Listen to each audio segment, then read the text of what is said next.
Okay. The president has not taken any direct action against the Saudi Crown Prince in response to his involvement in the murder of journalist Jamal Khashoggi. Why not? Well, let me first say that this was a horrific crime. The president has been consistent in reiterating that and his belief of that. The report that was released on Friday through ODNI did not contain new information. It was important to the president that it was released and it abided by our legal obligations. And it wasn't something that was done by the prior administration. We also took a series of strong steps to impose on individuals directly involved in the operation that led to the murder of Jamal Khashoggi, including adding senior Saudi intelligence official Ahmed al-Asiri to the list of those facing global Magnitsky designation. I don't know why that's a mouthful.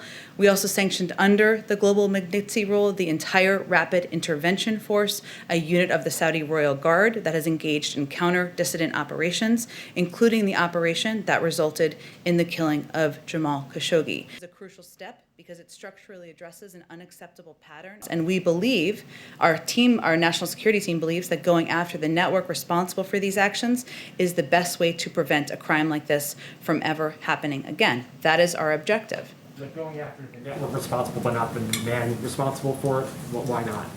I would say we took a number of steps that our team determined were the right steps to prevent this from ever happening again. That is our objective. We also, from day one, even prior to the release of this report, have recalibrated the relationship, have made clear that is going to be a shift from how it was approached over the last 4 years. That means counterpart to counterpart conversations. That means not holding back and voicing concern and pushing for action as it relates to dissidents or journalists or others being held. And it means making clear that we are not going to support the ongoing war in Yemen. We want to find a conclusion of that war. So our objective is to recalibrate the relationship, prevent this from ever happening again, and find ways, as there are still, to work together with Saudi leadership while still making clear where we feel action is unacceptable. You reserve the right to sanction the Crown Prince in the future if deemed necessary, right?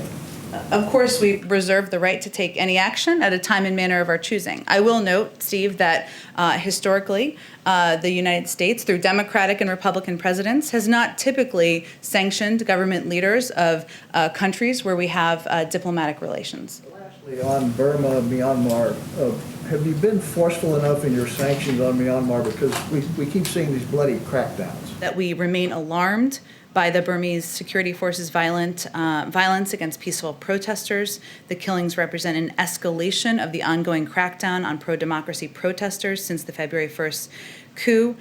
We are preparing the additional actions to impose further costs on those responsible for this latest outbreak of violence and the recent coup.